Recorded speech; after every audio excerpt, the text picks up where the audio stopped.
Ya, assalamualaikum warahmatullahi wabarakatuh. Ketemu lagi dengan Pak Pram di mata kuliah agroindustri ya. Di tatap muka yang ketiga kita akan membahas fungsi agroindustri kayak apa fungsinya.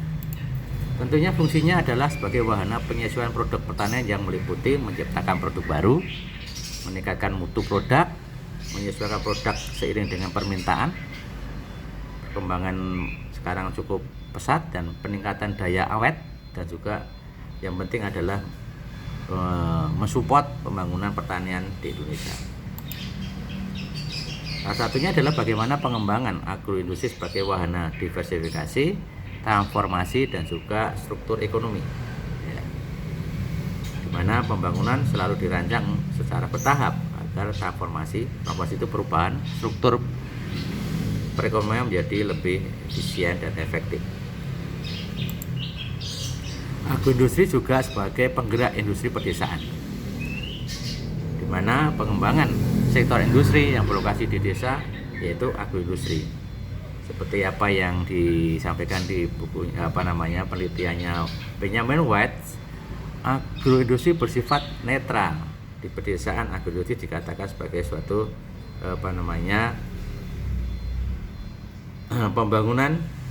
pendorong pembangunan di pedesaan.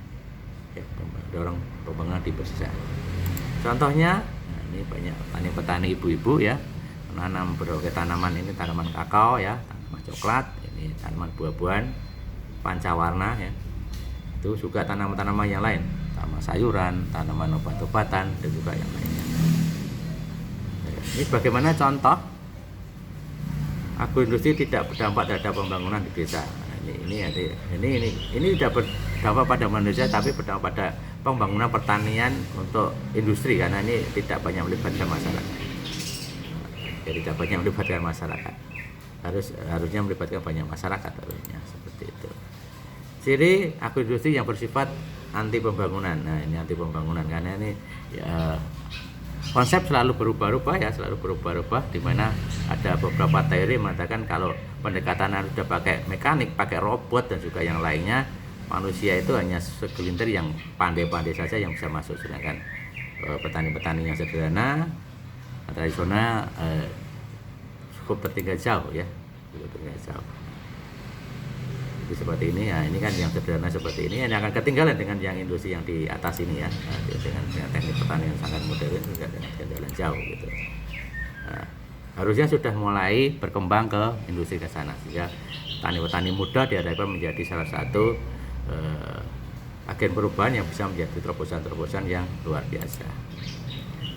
Kaitan konsumsi akan tinggi bila nilai tambah yang dibangkitkan cukup besar. Nilai tambah berarti kalau hanya menghasilkan padi yang nggak seberapa, tapi dengan padi organik atau padi dengan kandungan gizi yang sangat tinggi, kita akan menjadi nilai tambah yang cukup besar, sehingga daya jualnya juga akan lebih tinggi begitu. Nilai tambah yang lain, upah pekerja juga harus meningkat ya, upah pekerja harus meningkat, pengusaha meningkat, banyak petani-petani muda yang bagus, sehingga pertanian itu akan berkembang dengan baik begitu. Syarat industri dapat bertindak sebagai suatu pembangun di pedesaan, tentunya yang bernilai tambah besar, melibatkan banyak masyarakat di desa itu ya, padat kerja ya, dan juga padat modal di situ, dan juga di situ mengekspor kekhasan di daerah itu. Jadi tidak mengambil mengambil material-material dari luar, sehingga mengekspor dengan baik, misalnya perkebunan teh, perkebunan kakao gitu, tebu dan lainnya gitu kan. Itu juga salah satu industri ya. Tapi juga harus dilihat bagaimana resiko dan juga studi kelayakan untuk investasi agroindustri, harus dilihat kelayakannya supaya tidak rugi begitu.